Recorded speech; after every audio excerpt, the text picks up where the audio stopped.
I'm Howard Simons, the curator of the Nieman Foundation for Journalists, and welcome to the second Morris Memorial Lecture in almost as many weeks. Ordinarily, the Nieman Foundation, together with the Institute of Politics, sponsors the lecture annually, but something called news prevented our lecturer last year from coming, so he came this year. But tonight, Stanley Carnell comes as the authentic, bona fide, real, honest-to-God 1987 Morris lecturer. Joe Alex Morris, Jr., was a superb foreign correspondent. He was a Harvard graduate, the class of 1949. 30 years later, in pursuit of the craft that he loved and that loved him, Joe Alex Morris was killed by a sniper while covering street fighting in Tehran for the Los Angeles Times. In 1981, Joe Alex's family and friends, fellow journalists and classmates at Harvard, established the Joe Alex Morris Memorial Lecture given annually to an American overseas correspondent or media commentator on foreign affairs. 2 years before Joe Alex left Harvard, Stanley Carnell escaped into the wonderful world of journalism, where he became and remains one of the best of the business. I know that because Stanley and I worked together at the Washington Post, and I know that because Stanley's reputation is that of a newspaperman's newspaperman, and I know that because his books are classic. Indeed, it would be instructive for all in these days of China's discontent to read or reread his study of the Cultural Revolution called Mao and China from Revolution to Revolution, which he wrote here at the Kennedy School on a fellowship in 70 and 71. He was also a shared fellow with the Fairbanks Center. Stanley was marinated in French in France and then the Far East, where he served as a correspondent for Time Magazine, the Saturday Evening Post, and the Washington Post. More recently, he brought us a stunning television series that recreated the Vietnam Wars and a book about the same called Vietnam. And most recently, Stanley has been traveling to the Philippines, where he's gathering material for a book and a TV series on what's happening there. Finally, and perhaps most important, Stanley was a Nieman Fellow in the class of 1958. Stanley.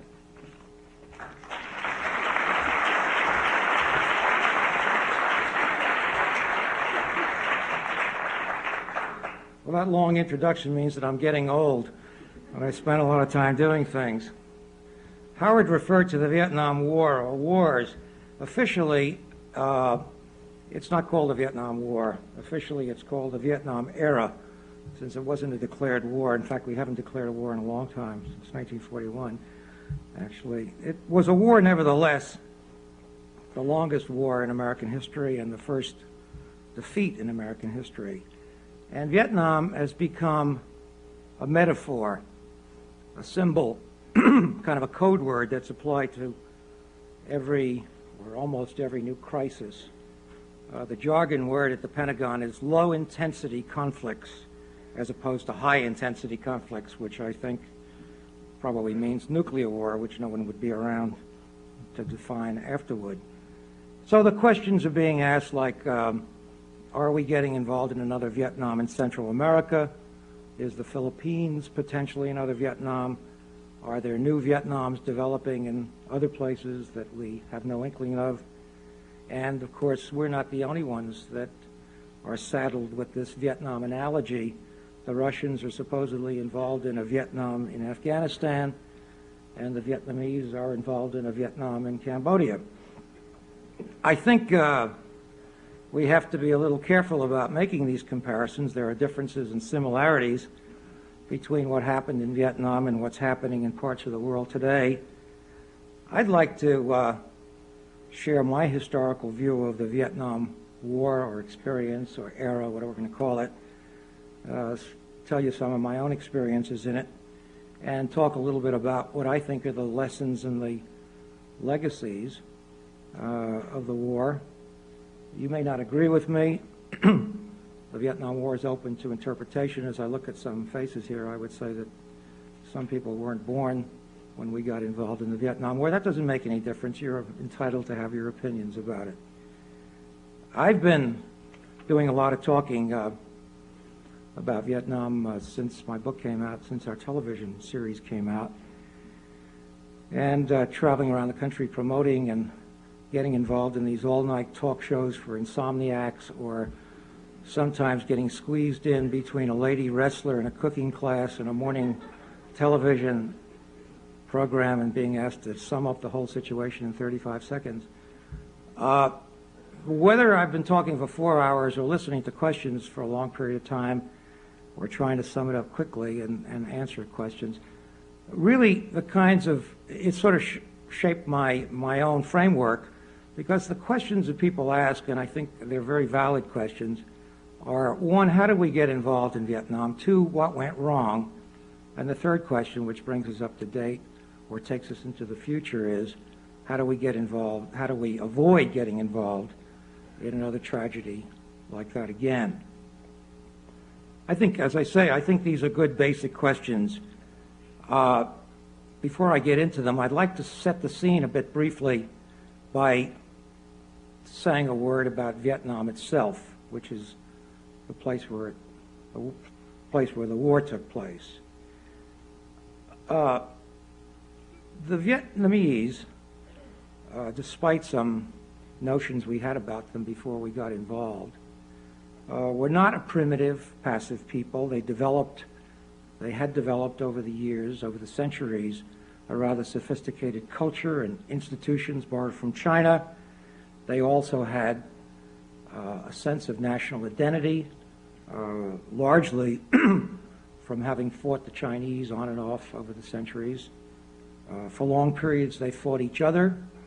And in the 19th century, during one of their periods of civil war, they were conquered by the French, who, like the other European powers at the time, were on an imperialistic binge. French rule was rather paradoxical. French tend to be paradoxical. It introduced Western concepts of liberty and equality to the Vietnamese, and then denied them the practice of the same ideals. So modern Vietnamese nationalism largely grew out of the frustrations of the Vietnamese, who were not allowed to practice what they had been taught. And I would single out one man who personified this frustration, and he was the Vietnamese nationalist leader, Ho Chi Minh. He had spent 7 years in France, from 1917 to 1924. He got on a ship in Saigon, traveled around the world, lived in Brooklyn for a while, worked as a pastry chef in London, and then drifted over to Paris. As I said, lived there for 7 years and became quite Frenchified. Back in the mid-50s, when I was a reporter in Paris, I was given the assignment of trying to retrace his footsteps. And in those days, there were people who still alive who remembered him. And out of these recollections, I discovered a very fascinating character. He was something of a dandy who wrote poetry, produced a play. He once covered a boxing match for a French magazine, and he really didn't write. He didn't know anything about sports, but the whole thrust of his article was a denunciation of the contamination of the French language by English terms, such as le knockout and le manager and le round. I mean, you couldn't have been more Frenchified than he was. And he, in fact, I found a copy of this article when I was researching. He addressed a letter, an appeal to the President of France, asking him to outlaw English words in the French press, franglais, as it's called. He was also a Vietnamese nationalist. There was other side to him. At the beginning, he was quite moderate.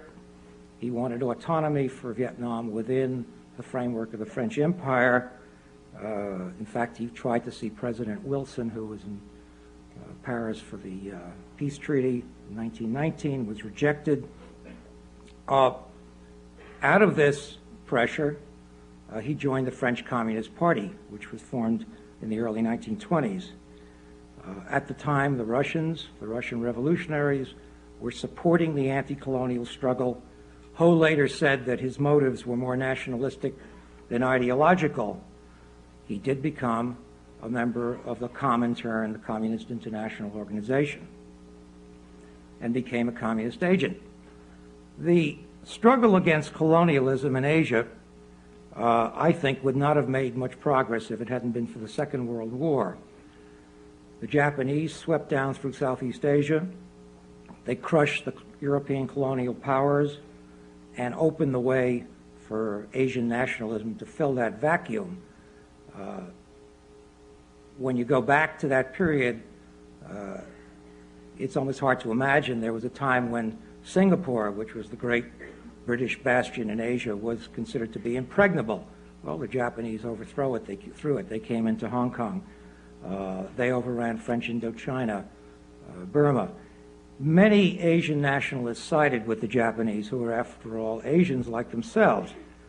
Ho Chi Minh was an exception.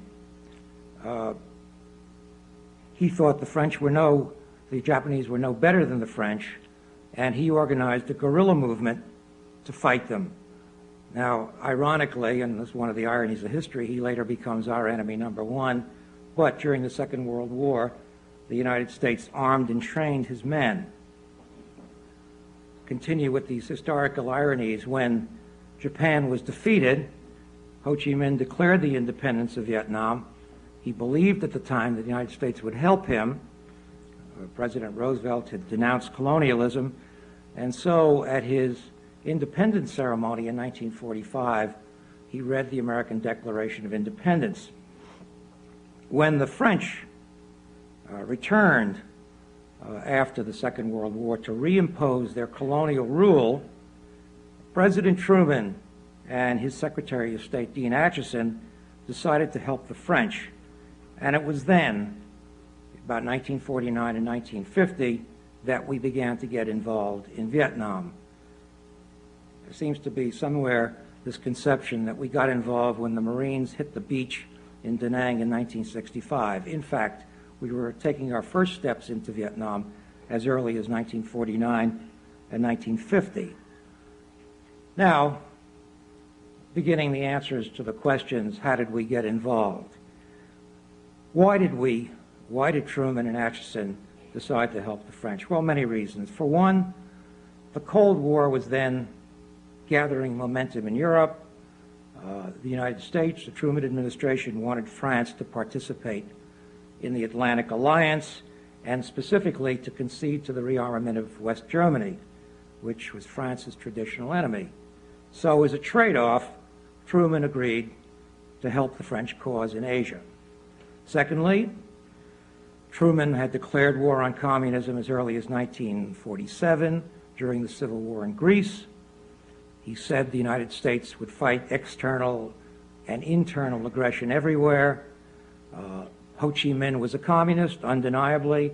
Therefore, it was automatically assumed that he was part of this great international communist offensive, that he was a puppet of Moscow. Those were the days, of course, when all communists were puppets of Moscow. There was a concept in Washington that someone sat at a control panel in Moscow and pressed buttons, and revolutions broke out everywhere. This concern, this fear of this worldwide communist offensive directed from Moscow also increased when the Chinese communists took over in China, 1949, when the Korean War broke out. And then, I think one thing that should never be underestimated in foreign affairs, which is domestic political pressures. There was growing political pressure at home on the president, especially a Democratic administration. One could not seem to be soft on communism. These were the days of Senator Joe McCarthy, the witch hunts, the anti-communist hysteria, and so that was another factor. And one more thing I might mention is that the men like Dean Atchison, Dean Rusk, who was then the Assistant Secretary for Asian Affairs in the State Department, later Secretary of State, these were men who were liberals. They were liberal internationalists from who recalled the 1930s, when the democracies failed to stop the Nazi aggression. and they saw history repeating itself. And this time, they felt they were not going to stop. They had to stop communist expansionism. And so there were all these pressures at work. The Eisenhower administration shared this view. So we paid for 85% of the French war. It was about $3 billion in the days when $1 billion was really worth something. You remember there was Senator Dirksen used to say $1 billion here and $1 billion there, and the next thing you know, it runs into real money. And the money was squandered. The French were defeated in 1954 at the famous Battle of Dien Bien Phu, and at the peace conference in Geneva, Vietnam was divided into two zones, North and South. Communists stayed in the North, the South was anti-communist, and there was supposed to be an election in 1956 to unify the country. Well, the election never took place. The anti-communist government in the South, that was supported by the United States and headed by No Dien Diem, refused to participate, and the United States backed him up. President Eisenhower had estimated that if there had been an election, the communists would have won 80% of the votes. And that was one of his reasons for reneging on the election, because, you know, we're in favor of democracy except where it works against us. Interestingly, though, neither the Soviet Union nor China, that is, both of whom had supported the Vietnamese communists, really raised a squawk about it. They had other concerns at the time. And in 1957, the Russians even proposed that these two zones of Vietnam, be admitted to the United Nations as separate states. Washington rejected this view. In those days, the notion was that you would legitimize communist control if you gave up any real estate. We still had the notion in those days that we would roll back the communists. The Vietnamese communists, who had counted on winning the election and reunifying the country under their own control, instead started an insurgency in the South. President Kennedy, I think I saw his portrait over here, increased the commitment to South Vietnam, and during his administration, his brief administration, the number of American military advisors in Vietnam, in South Vietnam, rose from 700 to 16,000. And by late 1963, American aid was running at about $500 million a year. This regime that we had set up and propped up, run by No Dien Diem, really could not cope with this growing insurgency. I spent many an hour with President Diem, a stranger choice for the job I had never seen. He was a little fat, round man whose feet hardly touched the floor when he sat in his chair, and he chain smoked, and he spun out great abstract theories about things, but he never left his palace. Or if he did sometimes, it was sort of a public relations gimmick. People would show him how new trees were being planted in such and such a place, when in fact they were just branches stuck into the ground. He was a Catholic in a country that was largely 90% Buddhist, or at least not Catholic. He relied for support on the urban middle classes in a situation that was largely a peasant revolution. He was almost entirely dependent on his family in old Confucian style. He only trusted his family, and in particular he trusted his brother. He depended heavily on his brother for advice. His brother was a man called No Dien Nhu, who was a strange eccentric with intellectual pretensions, who had I think, rather strong addiction to opium. I had nothing against that particularly, but he too was more of a theorist than anything else, and he also had a nasty temper and tended to alienate people. At any rate, gradually this regime began to antagonize its own people at the same time that it was at war with a growing communist insurgency. and Diem's generals began to plot against him. And in 1963, as their conspiracy was advancing, the Kennedy administration encouraged them to continue with their conspiracy, with their plot against Diem, thinking that these generals, would be more effective. In November 1963, they staged a coup d'etat and they assassinated Diem and his brother. The American ambassador in Saigon at the time, someone from this region known as Henry Cabot Lodge, familiar name,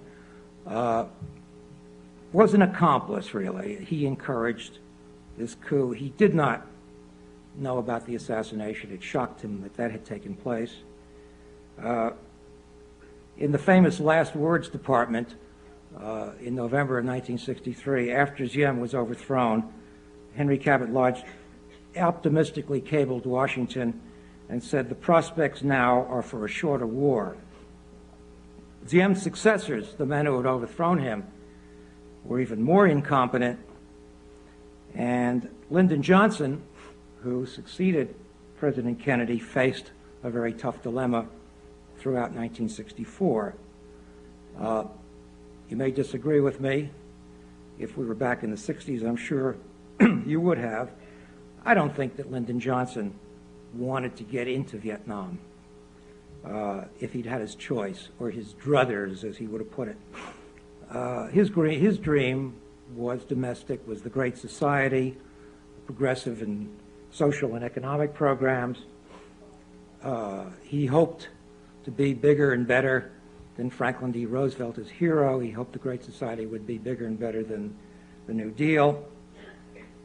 But he was haunted by something that's haunted presidents before him, and presumably has haunted presidents since then.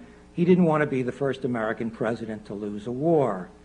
And as the situation deteriorated during 1964, as the government in Saigon kept falling apart, dissension within the government, the communist insurgency escalating, he was driven, I think, and drove himself. It's not clear to say that he was dragged into the war, but I think it's also unfair to say that he was a warmonger. At any rate, in early 1965, he started bombing North Vietnam and began for the first time to send American combat troops there. Johnson used as his authority something called the Tonkin Gulf Resolution, which was a blank check that Congress gave him in August of 1964. I'd like to say a word about this, since we live these days in Washington in an atmosphere of dissimulation, or lying, if you want to use a clearer word. Johnson and his assistants had drafted this resolution beforehand in the spring of 1964. This resolution gave the president authority to put combat troops to go to war. It was, as his attorney general later said, it was the moral equivalent of a declaration of war. It's a kind of interesting collection of words there. But I don't think Johnson really wanted the resolution at the beginning because of its authority to put combat troops into Southeast Asia. He wanted it for domestic political reasons. He was running against Barry Goldwater, Super Hawk, who was teasing him and nagging him about not being tough enough against communism. And Johnson wanted to deflate Goldwater. And the way he saw it, he could deflate Goldwater by getting bipartisan support in Congress. And that's what he did. The resolution was triggered by a supposed incident that took place off the coast of Vietnam. Supposedly, a communist gunboat attacked an American destroyer. In fact, nothing happened. Lyndon Johnson himself, at the time when all the information he thought he was getting was extremely fuzzy, made the remark that probably those sailors on our destroyer were shooting at flying fish. At any rate, but here was his opportunity to get his resolution, and he did. It was passed unanimously in Congress, with the exception of 2 senators who foresaw the danger of giving the president this authority. I think they're worthy of mention. One was Wayne Morse of Oregon, and the other was Ernest Gruning of Alaska. Perhaps forgotten names, but I think names that should be engraved somewhere for blowing the whistle on a potential danger. The American troop buildup continued after 1965 until we had more than 500,000 men in Vietnam by the end of 1967. The President, President Johnson, General Westmoreland of blessed memory, and others issued optimistic statements about how well everything was going. They saw the light at the end of the tunnel, which was an old phrase that a French general had used in the French War. They translated it into English, so it sounded better. And at the end of January 1968, the Asian Lunar New Year, Tet, a tremendous event occurred. The communists came out, these communists we were defeating, came out and attacked every town and city in South Vietnam, and even got a suicide squad into the American Embassy compound in Saigon. I've been back to Vietnam since the end of the war. The communists will now tell you that that offensive failed to fulfill their hopes. They had thought that they would spark uprisings throughout the South. As it turns out, they were just as misinformed about what was going on as Lyndon Johnson was. In any case, their failure did not translate into an American victory. It did reveal that Johnson's optimism was misplaced. Slight digression here. The conventional wisdom is that this tremendous offensive with the communists coming out of the woodwork everywhere changed American public opinion and turned the American public against the war. The opinion polls show that Americans had turned against the war months before, and incidentally, mostly for hawkish reasons. In other words, the prevailing view in the country, and I think you may dispute this, but I think it's borne out by opinion surveys, the prevailing view in the country was not that the war was wrong or immoral. There were many people who did believe that, and these were the people who I think demonstrated.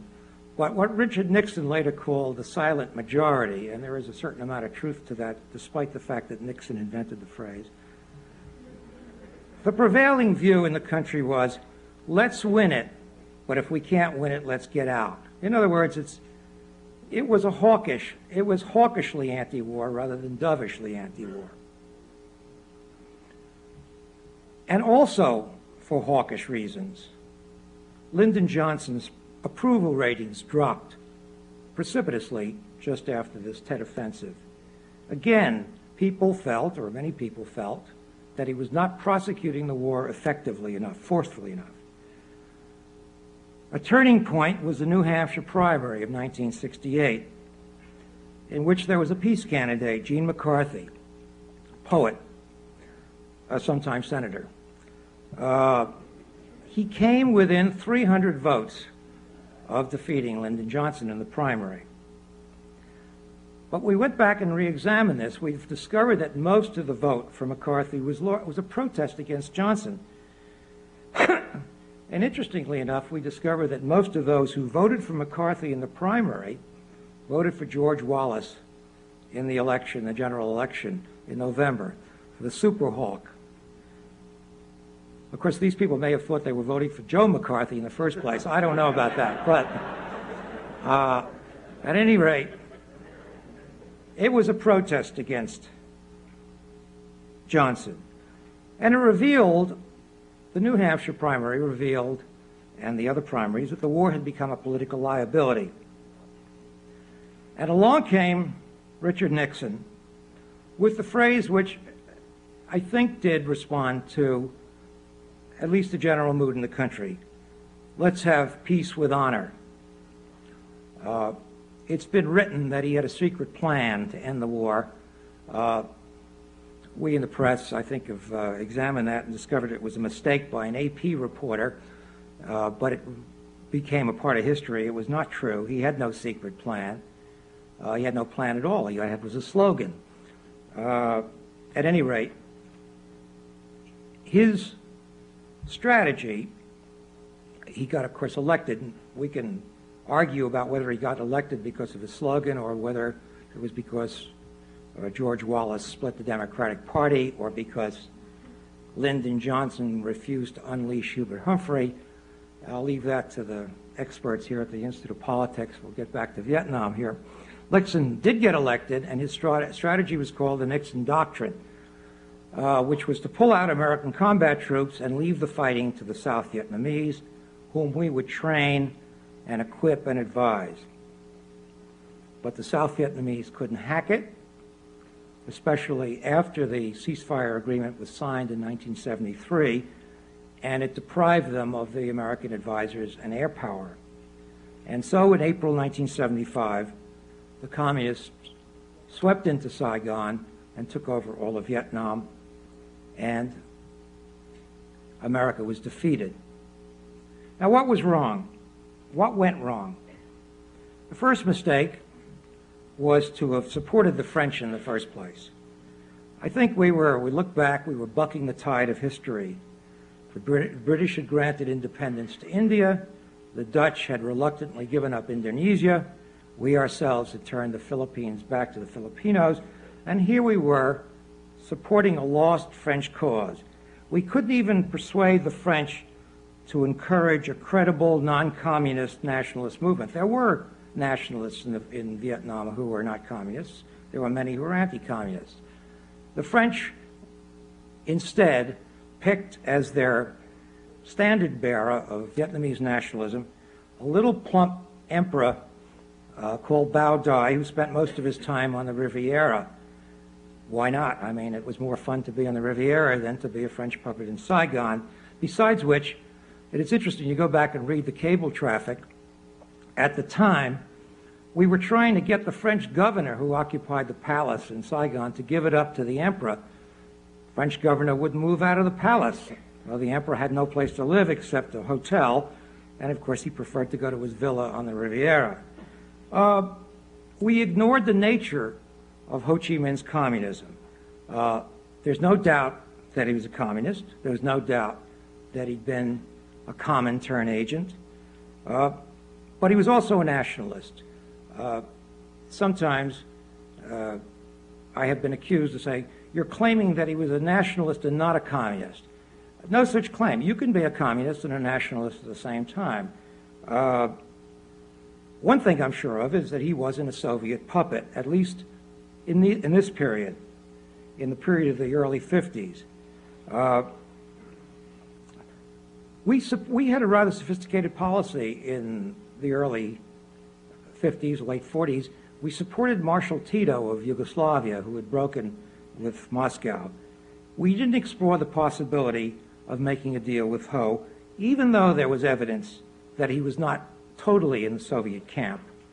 What was the evidence? Well, one thing is he declared independence of Vietnam in 1945. The Soviet Union didn't recognize his government until 1950. Also, as I mentioned, that enemy number one, at least within the number one apostate in the communist, among the communist countries, was Marshal Tito. When Ho Chi Minh declared independence, he solicited and got recognition from Tito for his government. Well, hardly the thing that would be done by a Soviet puppet. There was, when you go back and read the cables that have, the secret documents that are no longer secret, there was some advice on the part of people in the State Department and the CIA that the United States try to send an emissary to talk to Ho Chi Minh. I'll give you a little bit of the insight into the thinking in the government in those days, and who knows, maybe it's still the thinking of the government. The Secretary of State, Atchison, said, well, if we sent an emissary, a secret emissary to see Ho Chi Minh, we couldn't send a white man. And if it wasn't a white man, how could we believe what he came back and told us? Okay, maybe Ronald Reagan talks that way. We haven't found out yet. We made the mistake, to continue with my catalog of horrors, we made the mistake of seeing the communist nations as united during the early 1950s, when in reality there were divisions and splits. For example, at the Geneva Conference in 1954, the Russians and the Chinese, both communists, forced their Vietnamese comrades to accept a divided Vietnam. Of course, these days, when you can get the communists in Vietnam to talk a little more freely, they will tell you that they were double-crossed. In fact, they were double-crossed by the Soviet Union and China. As I mentioned earlier, the Soviet Union proposed putting the two Vietnams, admitting the two Vietnams to the United Nations, of course, which would have completely nullified their claim to being to the unification of Vietnam under their control. As we became involved in Vietnam, we didn't really take the trouble to learn much about the country. In particular, the French had been there as a colonial power. There was a lot of French scholarship. We didn't study it. For example, one of the definitive books on the sociology of the French War, the sociology of Vietnam, was written by a French scholar who, in fact, was teaching at Yale. His book has never been translated to English. We encouraged the coup against Ngo Dinh Diem in 1963. Now, earlier when I talked about him, as I said, he wasn't going to win any popularity contests, but it was his country, and we were intervening to support a coup. Now, what happened as a result of that is it deepened our involvement in the country. And the Vietnamese, I was there at that time, and the Vietnamese turned around after it was all over and said, great, you've gone in there and you've done something. Now it's your war. Now it's your problem. You take it over. And I think that led us almost inexorably, I don't want to use the word inevitable, and inexorable is not the same, into putting combat troops into Vietnam. It became our war. It became our responsibility. And Vietnamese began to say, well, let the Americans do it. One Vietnamese once said to me during the war, the difference between us and you is you want to win the war, we just want to end it. Nixon's pledge to achieve peace with honor achieved neither. He started withdrawing American forces, and that worked against his efforts to persuade the communists to a compromise in peace negotiations. Obviously, if you're going to get your trump cards out of your hand, you're not going to have any left. And the American forces were what he had as trump cards. So from their point of view, their strategy was to wait until the American forces got out, and then things would work in their favor. The American troop withdrawals also undermined support for the war in Congress. There was a growing antipathy toward the war in Congress. But if you look at the congressional votes from 1965, when the first combat troops went in, until 1973, when the last ones came out, in something like 145 votes, especially on money matters, on appropriations, Congress voted the money every time. You could always blackmail a congressman by saying, you got to support our boys out there. But once the boys were no longer there, then Congress said, well, there's no need to vote appropriations for them. They weren't voting appropriations for the sake of supporting the Vietnamese. They were voting appropriations because American troops were there. And once the American troops were out, Congress turned off the faucet. Nixon also gave the communists what they wanted when he dropped his demand that the North Vietnamese forces in the South be withdrawn. He had demanded that the forces that had come down from the North be withdrawn as American forces were being withdrawn. The Vietnamese communists answered, wait a second, you Americans are here in a foreign country, we're here in our own country. We don't honor this partition anymore, at any rate. For a long time, Nixon insisted on mutual withdrawal, then he dropped that demand. And once those North Vietnamese forces were left in the South, they were poised to take over Saigon at a future date. When one of Kissinger's aides, Henry Kissinger that is, when one of Kissinger's aides proposed that the concession would doom South Vietnam, Kissinger exploded and said, "What do you want us to do, stay there forever?" And in a sense, he was right. I mean, at this stage, I think there was no choice but to continue with this withdrawal. The biggest blunder, in my view, I think, was our failure to understand the determination and the tenacity of the enemy we were up against. General Westmoreland called his strategy a strategy of attrition. This was not a war for territory. What he intended to do was to use the enormous weight of American firepower to grind down the communists and compel them to surrender. And in fact, the United States won every battle in the Vietnam War, but it all turned out to be irrelevant. Back on the eve of the war with the French, Ho Chi Minh had said to a French official, "I'm going to lose 10 men for every one you lose. In the end, I'll win and you'll lose the war." And in the war with the United States between 1965 and 1973, conservatively, I'd say that the communist forces probably lost 600,000 men, which if you compared it in terms of population to our own population would be 10 to 12 million Americans. They showed no signs of surrender. And their tenacity, I'm not trying to romanticize them, mind you. People fight for causes they believe in, sometimes wrongly.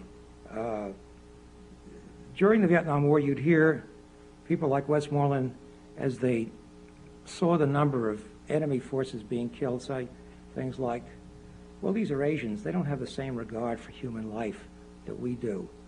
Forgetting the fact that 50,000 British troops died in one day at the Battle of the Somme in 1916, or 20,000 Americans died in one day at the Battle of Antietam. I mean, these casualties were comparable to what we saw in Vietnam. And the tenacity of your enemy here, of the communists in Vietnam, had an impact on opinion in America. In people's minds, wars were like World War II. The Allies would land in Normandy in June of '44, and in August they'd take Paris, and they're on their way to Berlin, and you'd stick pins in maps and say, "We're making progress." But there was no way to show progress in Vietnam. You'd show piles of bodies of dead enemy troops, and they were meaningless because if you killed 5,000 in a battle in an area, 6 months later, there'd be another 5,000 back there. And so instead of grinding down the enemy, this endless war ground down America's patience until these people who I quoted earlier, this bumper sticker mentality that said, "Let's win or get out," people began to say, "Let's get out." And I remember Dean Rusk told me one time that Dean Rusk is an authentic farm boy. And he told me one time that during the Vietnam War, he had a call from a cousin in Cherokee County, Georgia, who said, "Dean, when's this war going to end?" And Rusk said, "You know, I couldn't tell him. Just couldn't tell him." And so this brings us, I think, to the final question, which is, how do we avoid this dirty kind of business? I think it's wrong to see every new crisis as another Vietnam. There's been a lot of talk of Central America being another Vietnam. I went down there last year just sort of touristically because people had asked this question, and I figured I couldn't even begin to answer it unless I went down and looked around. And it didn't take me long to see that I was not in Southeast Asia. I came to the conclusion that Central America is not Vietnam. A quick conclusion, quick trip. However, I got back to Washington and I discovered that Washington is still Washington. And there are similarities, I think, in the way the Reagan administration has been approaching Central America and the way we began to get involved in Vietnam. For one thing, there's the tendency to portray the problem in Central America in terms of America's confrontation with the Soviet Union and with Cuba. And this is the same kind of mistake we made in Vietnam when Ho Chi Minh was a puppet of the Soviet Union and some guy in Moscow was pressing buttons and the Vietnamese communists and other communists elsewhere were responding. I'm not denying that the Russians and Cubans are exploiting the situation in Central America for the sake of their own interests.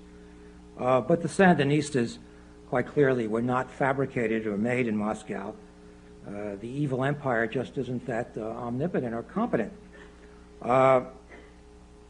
Neither, I think, does Mr. Reagan. Am I being unfair to Mr. Reagan these days?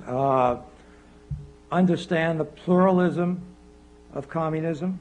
The term has become quite meaningless. I mean, look at Southeast Asia today.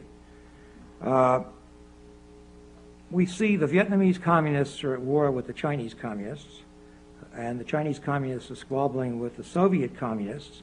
And in Cambodia, the Vietnamese communists are propping up a Cambodian communist regime which is being opposed by a Cambodian communist faction. So much for the notion of the communist monolith. I think one finds in Washington, in the Reagan administration, this old notion called the Domino Theory, which was much used during the Vietnam War and earlier. The notion was that if one domino fell, they'd all topple.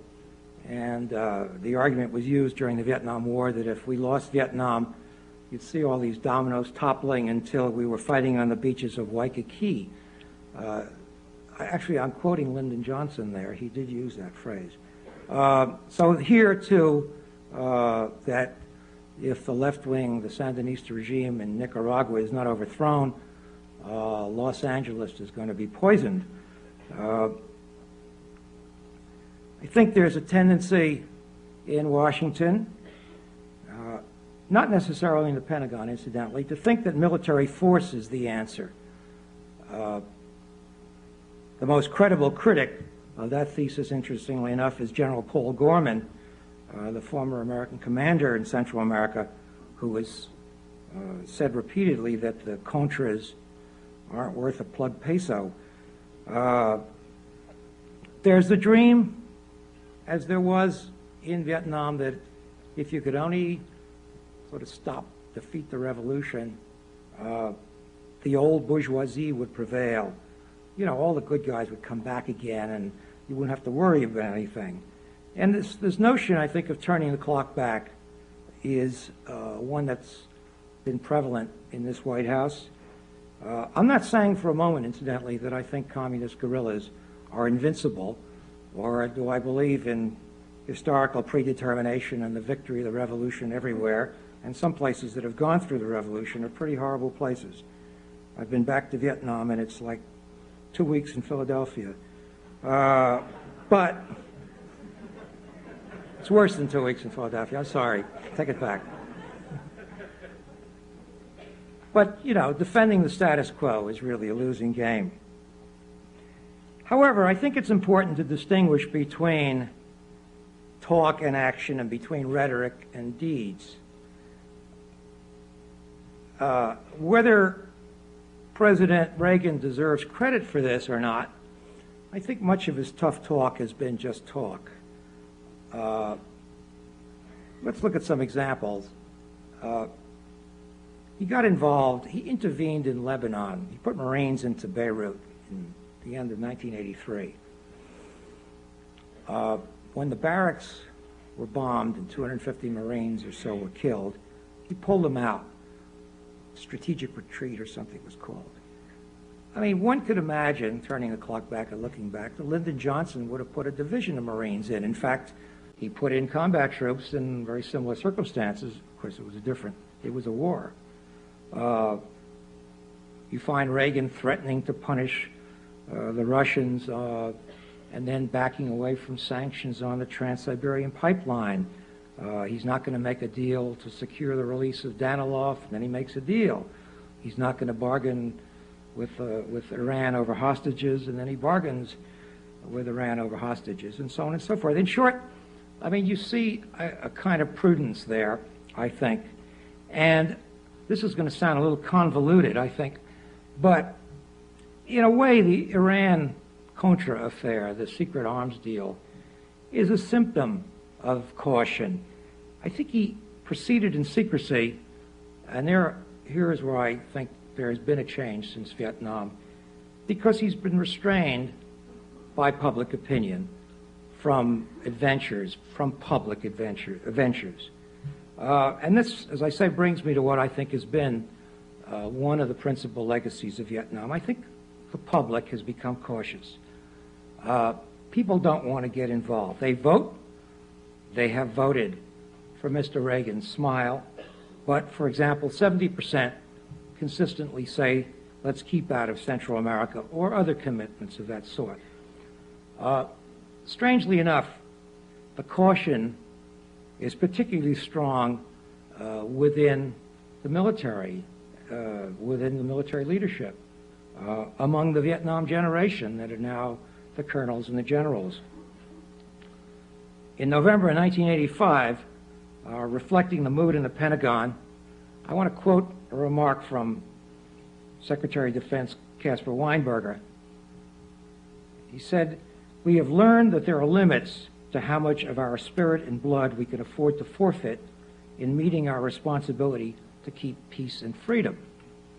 Now compare that to President Kennedy's inaugural address in 1961, when he pledged to pay any price, bear any burden, meet any hardship, support any friend, oppose any foe,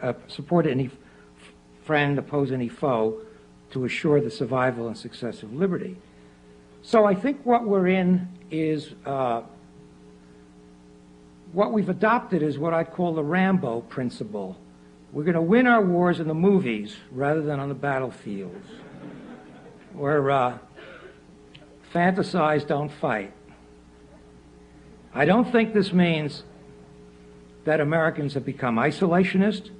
Again, the surveys show that Americans would intervene to defend Western Europe or Japan or Israel. But Vietnam, I think, has taught us all to be more selective. We're no longer the world's policemen. And Vietnam has also, I think, taught us to ask questions. In 1964, as I mentioned earlier, we had 16,000 American advisors in Vietnam. We're spending $500 million. And a public opinion survey asked the question, what should we do next?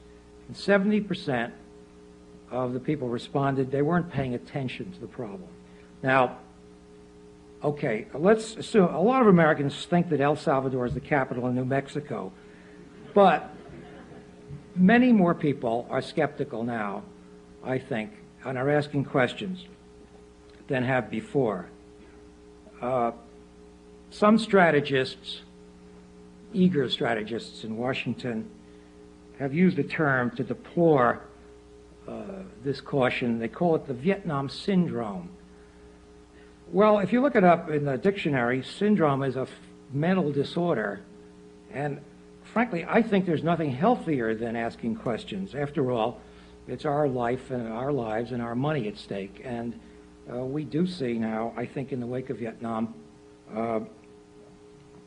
people and congressmen, in a sense, responding to the public mood, asking questions and being skeptical. Professor Daniel Bell put it, Vietnam ended America's sense of exceptionalism, which I also think is a sign of maturity. We're not a nation of John Waynes. We're joining the rest of the world I think, in recognizing our limitations. A very high price was paid for this lesson. 2 or 3 million Vietnamese are dead, and 60,000 American names are engraved on the memorial in Washington.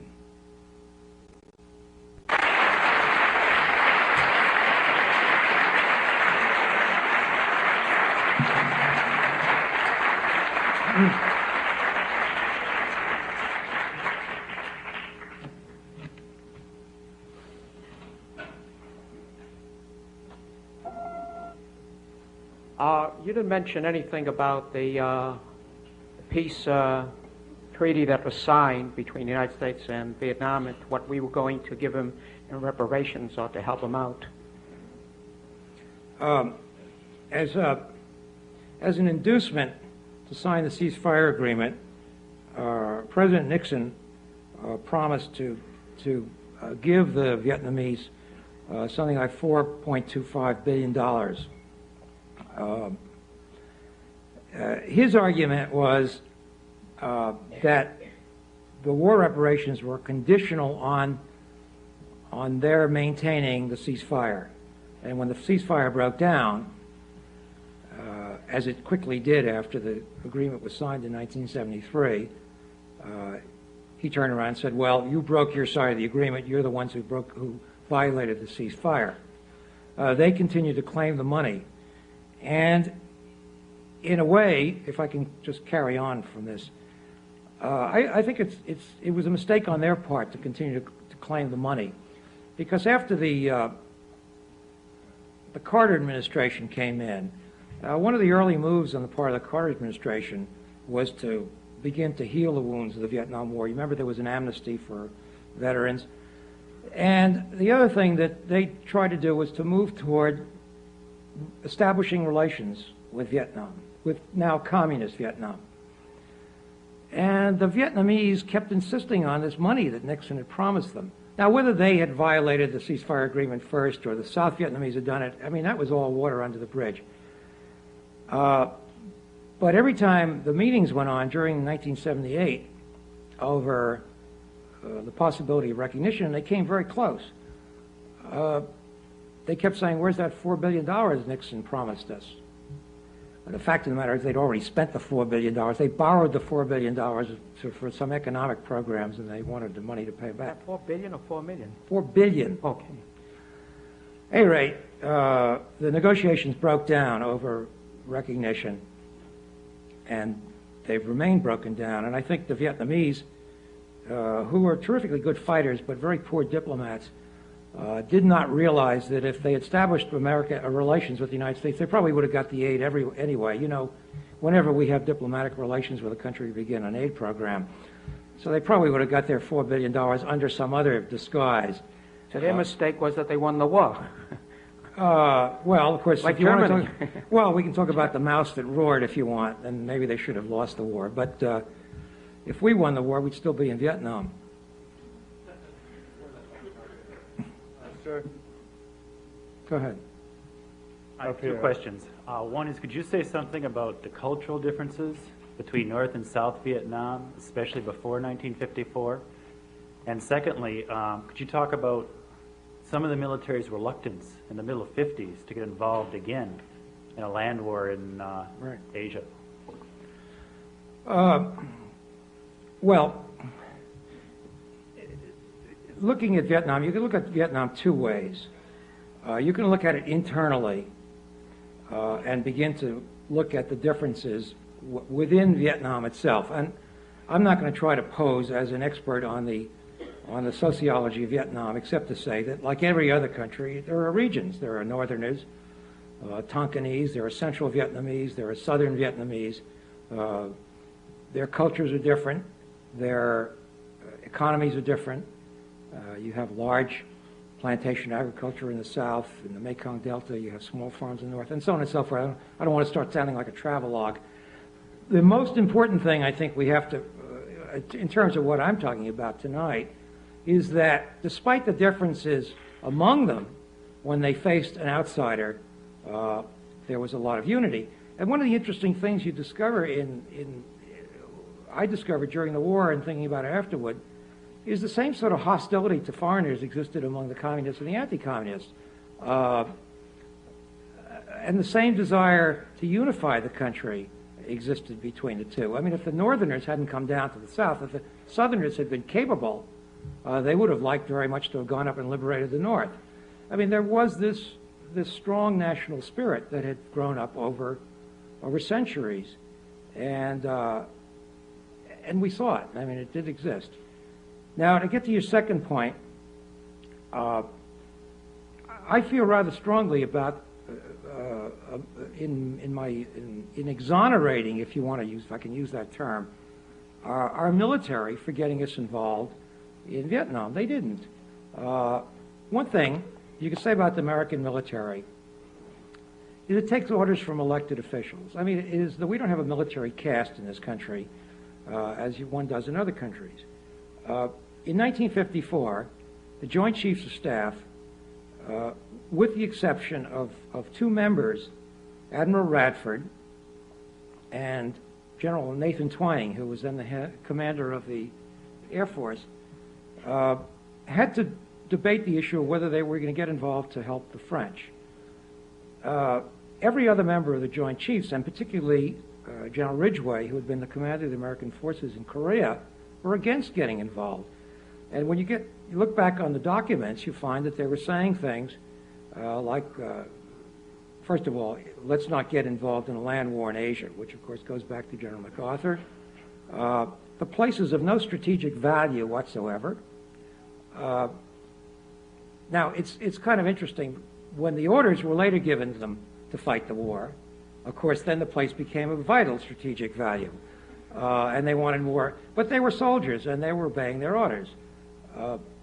But over and over again, you find that the military doesn't get us involved. The presidents get us involved. And I think that's true to this day.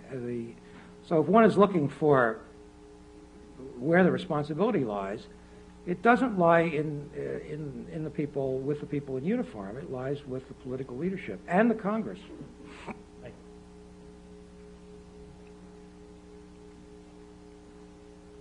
Do you believe that there are indications that President Kennedy was on the way towards making a significant combat commitment in Vietnam? Well, how can I answer that in these hallowed halls? I don't think so. I mean, I have no evidence for it. I would like to think so, but all we have in the way of and I use the word evidence in quotes, are people speculating. Arthur Schlesinger Jr. or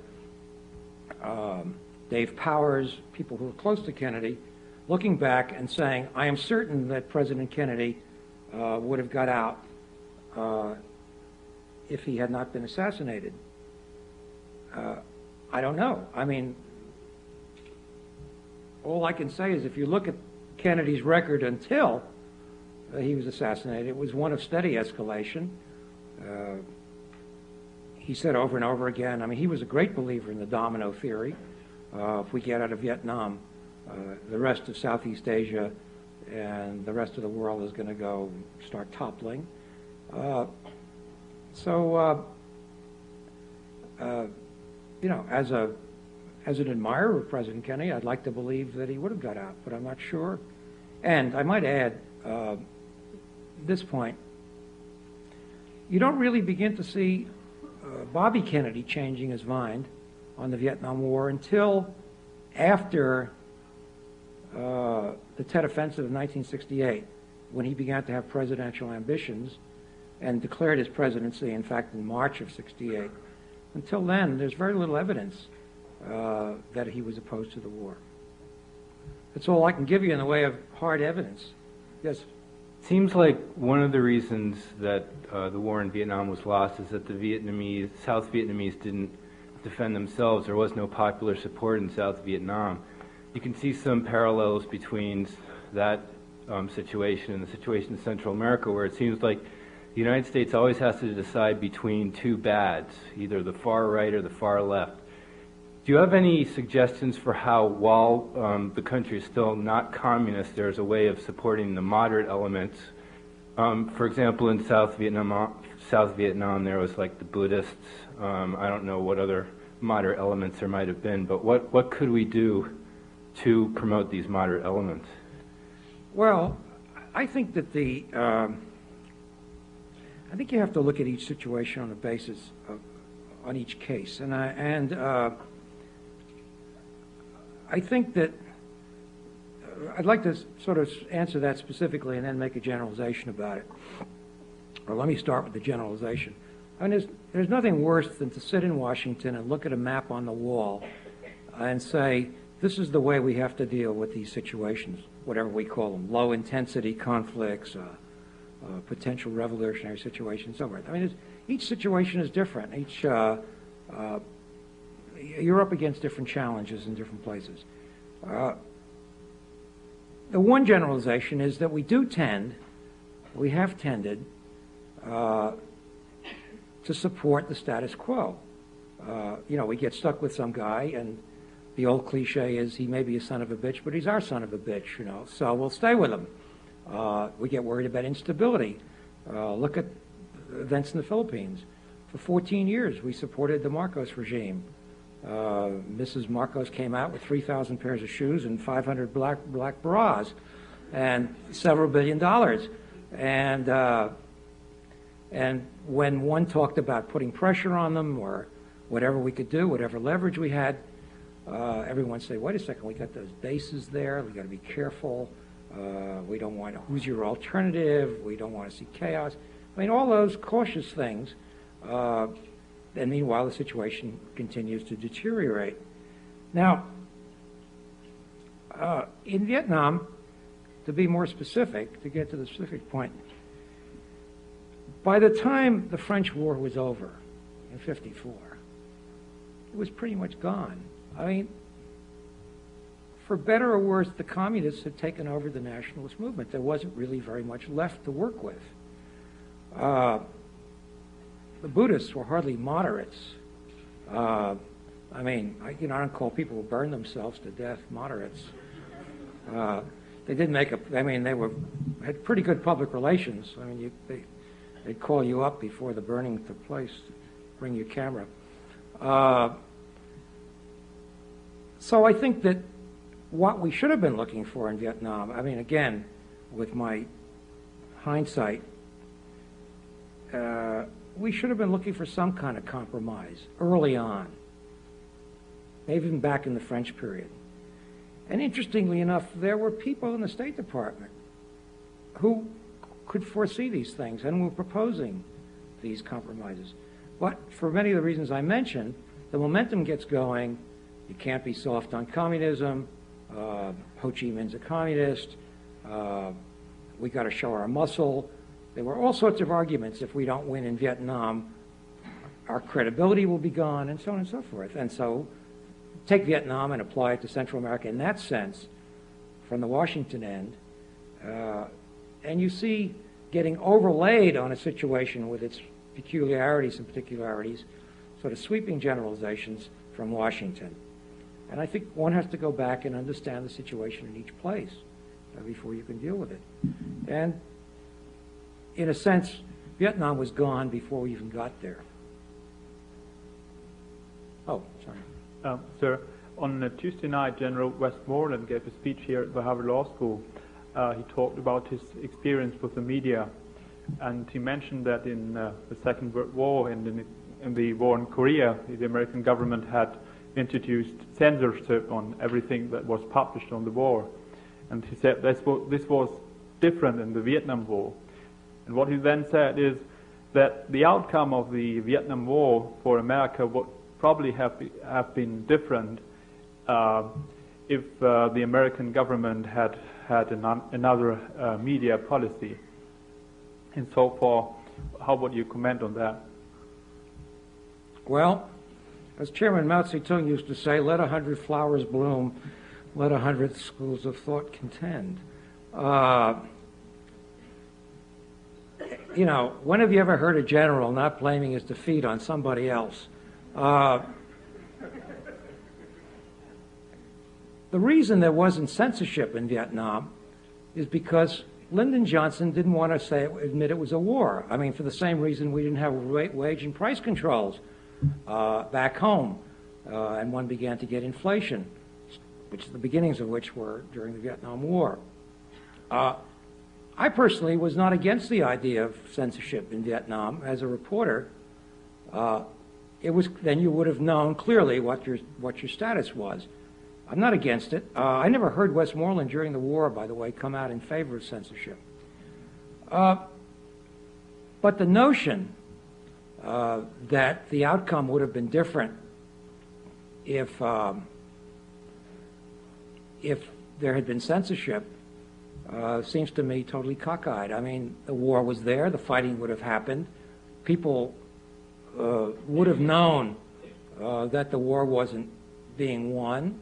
And the reason people turned against the war was not because they saw things on their television screens.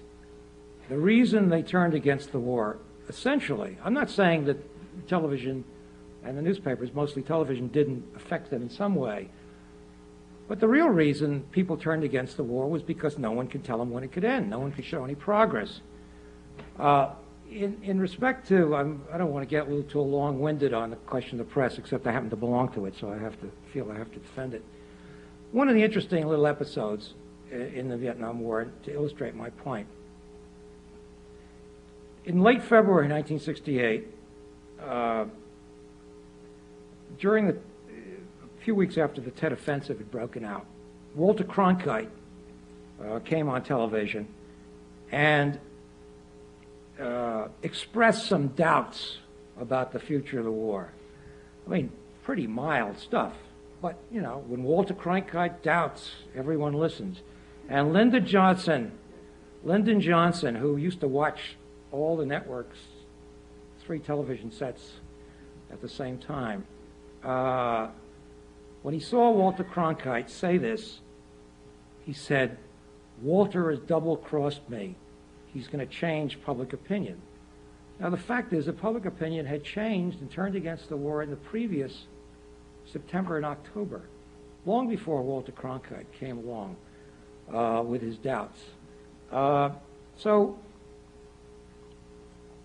while I don't want to say sweepingly that the press never influences anybody, it influences people a lot less than people in the press think it does, and that politicians think it does. So you get what you get in Vietnam, and you can apply it to other situations, is what I call the perception of the perception. Lyndon Johnson sees something on television, assumes that everybody in the country is going to be changed because Walter Cronkite has spoken, and then begins to change in function of what he thinks everybody else, how everybody else is reacting to Walter Cronkite. And to go back to Westmoreland, I think that quite obviously he would like to blame somebody for the loss. And if you read his memoirs, you'll find that he not only blames the press, he blames the politicians, he blames the president, and so on and so forth. Everyone except himself. Yes, sir. A lot of conservative commentators like Gene Kirkpatrick have tried to draw a distinction between dictatorships of the left and like the communist dictatorships and dictatorships of the right, such as some of the governments in South Vietnam that you described. And they argue that there's a greater permanence and a more total grimness to these communist dictatorships, and that to some extent this justifies supporting these right-wing dictatorships to prevent the establishment of a communist one. I wonder whether, first of all, you could comment on this question from your experience in Vietnam, and whether what way you see that we might be able to influence some of these communist governments, at least outside of the Soviet military occupation, to become more humane and friendly places if we have no military options there. Well, you know, she drew this distinction between totalitarian and authoritarian. There's a lot of gimmick to that, which means, you know, we can support authoritarian governments, but we shouldn't support totalitarian governments. And by no coincidence, all the totalitarian governments turned out to be communist, and the authoritarian governments turned out to be right-wing. So it's convenient device to fit into her own ideological view. You're asking tough questions. I mean, can we influence anybody? I think that, yes, I mean, I think there are ways to influence other governments, whatever they are, authoritarian or totalitarian, on a case-by-case basis. How much leverage do you have over them? I don't think it's so simple as to say, well, let's pull out the rug from Ferdinand Marcos and Imelda. It wasn't all that simple. Any more than it is to go over to Secretary of State Schultz to go over to China and tell the Chinese that they ought to be nicer to their intellectuals. I mean, it's just a very difficult thing to do. And I think that one uses one's leverage as you can, I think, in cases that you can. Cut off aid, if necessary, take away favored nation treatment. I mean, all these sort of grungy things that you can do, steps that you can do to exert leverage. Sometimes it works and sometimes it doesn't work. I think that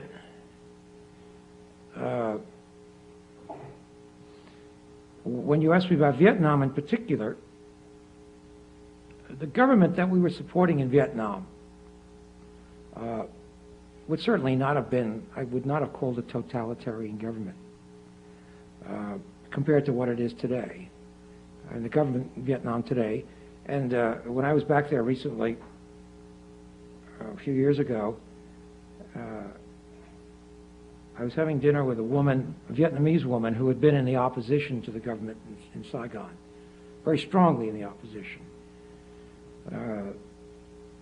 Under the communists, her husband, who had also been in the opposition, was put in a concentration camp. And she said to me, well, you know, it was much, much worse now than it was then. That didn't make it much better then than it is now. I mean, what she didn't know was it was going to be worse.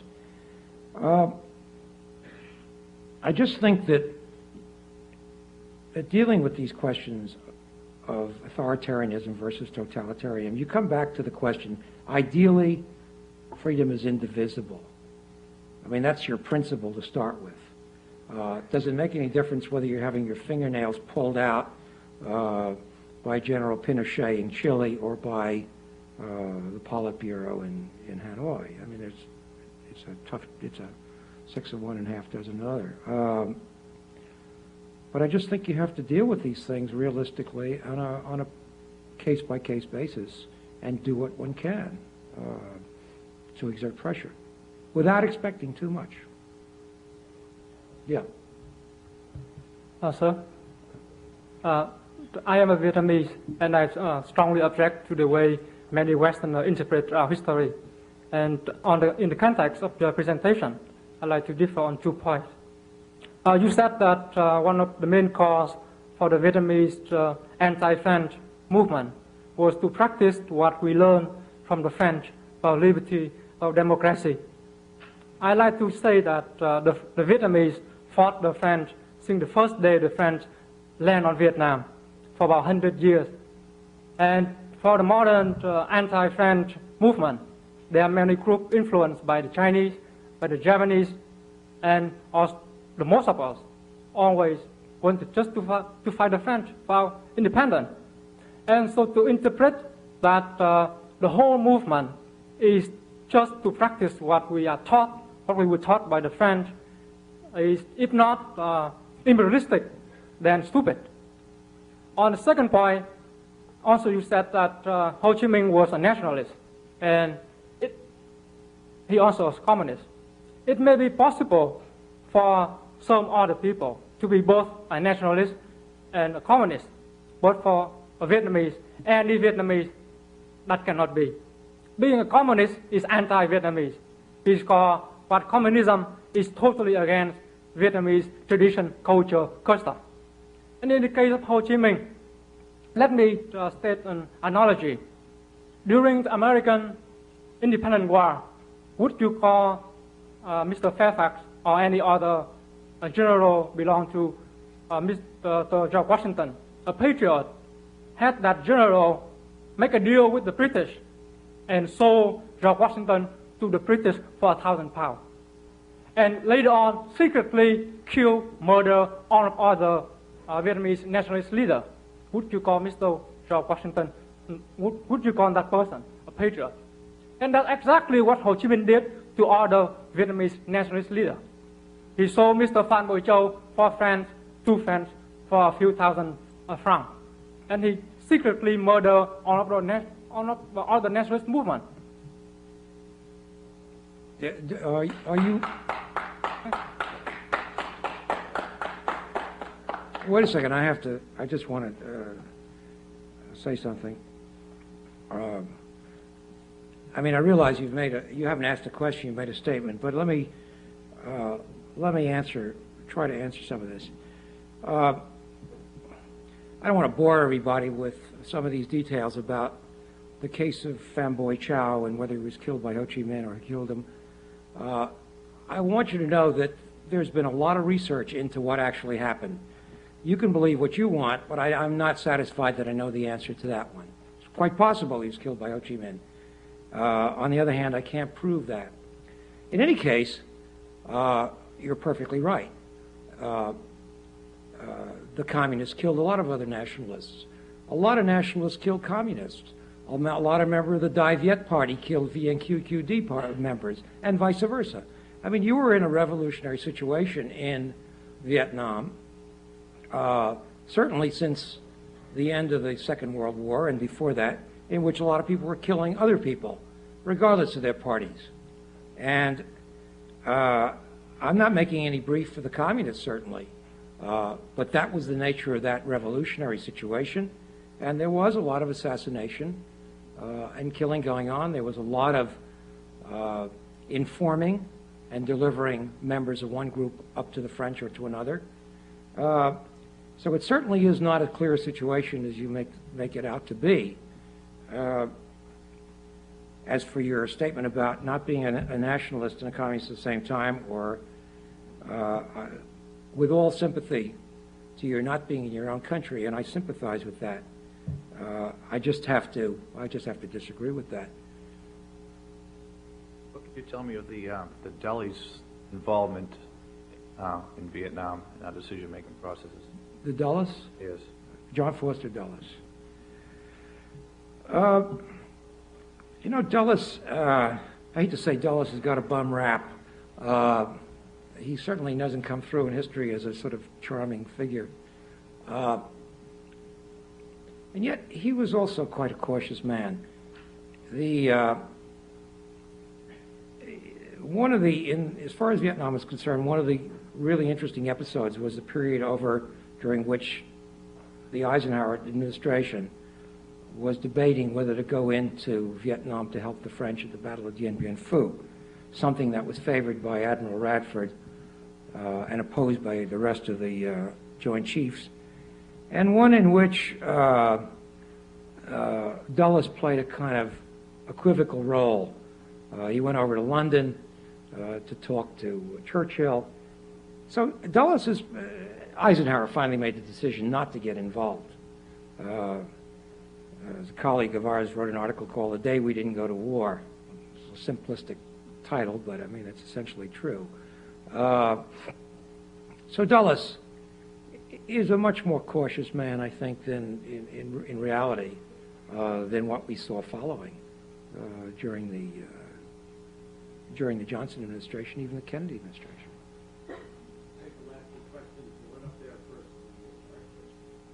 I have two questions. I was wondering first how you would characterize the. Excuse me. How you'd characterize the current relationship between the United States and Vietnam, and second, what you see the prospects for a negotiated settlement in Cambodia. Well, we're really kind of, it's a deadlock situation. I don't see it going anywhere. The American position is no progress until the Vietnamese get out of Cambodia, and then there's the MIA issue. I think the MIA issue is an emotional issue. It's kind of a phony issue in a way. Of the 2,000 or so MIAs were probably dead. Probably most of them went down into the sea. Most of them were pilots. Anyway, that's becoming a political issue because it's an emotional issue. The Vietnamese look at Cambodia in terms of their own strategic situation. I mean, they see Cambodia, they saw the Pol Pot regime as an extension of Chinese influence. And they're not wrong, it's true. The Chinese have been supporting the Pol Pot regime, and they invaded Cambodia, I think, because they felt they were being encircled by China. It's one of these situations of squaring the circle, getting them out of,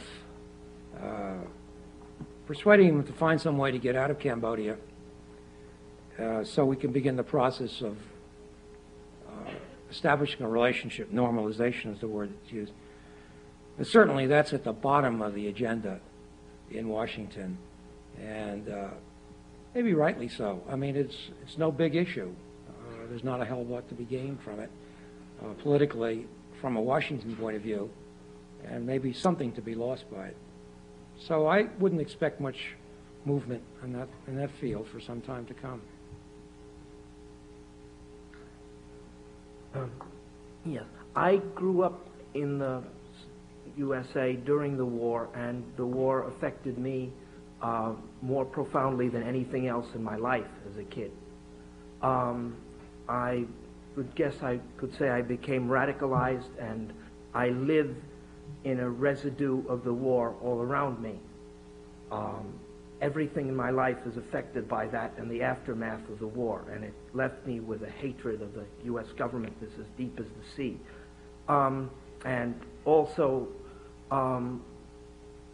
the part that I was able to play in the anti-war movement was the most stirring and intense experience that shaped my formative years as a high school and college student.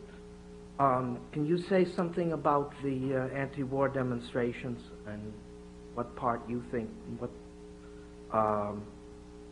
what's the significance of them, or say something that you feel about that, or the importance of them? Or well, I'm going to run the risk of offending you. You can. That's all right. I respect. I mean, I'm trying to, look at this fairly, if you want. I can't say objectively. I mean, I had certainly. I'm not being critical of the anti-war movement at all, or the demonstrations. I think they were very valuable. Mm-hmm. I do think, though, since you're being confessional, I'll have to say that I didn't spend a lot of time in the United States during the Vietnam War. I was at the other end. I do think, when one looks back on it, trying to look at it honestly, I think it was a statement. I think it was a testimony. A statement is the kind of word they used in those days, wasn't it? I mean, I think it wasn't. It did mean something. But in many cases, I think the anti-war movement turned off more people than it converted. Now, of course, you've got to begin to qualify it and say what are we talking about? I would think, and this is my view, I would think that the people across the country would get turned off when they saw scenes of people flying waving Viet Cong flags and burning American flags and burning their draft cards and all that sort of thing. I mean, that's not going to win a lot of support. And in fact, during the anti-war movement, there were people like Sam Anson who were saying, listen, that's not the way to do it. I mean, we've got to get into the communities and find support in the communities. And you're not going to do it by running around, waving Viet Cong flags. I mean, this is a vast subject. But at the same time, I do think it had, I think it had a certain effect. But I still think that from my own research on it, that probably the country, that there was a silent majority. As I said, I hate to give Nixon credit for anything, but it is a valid phrase, that that gradually was turning off on the war, but not for the reasons that people and the demonstrators were against the war. It's a mixed score, if I want to put it that way. Mm-hmm. But probably my opinion is that probably the anti-war demonstrators were not as effective as they would like to think they were, but not as ineffective as their critics would say they were. So I'll leave you with that fuzzy answer. Thank you very much.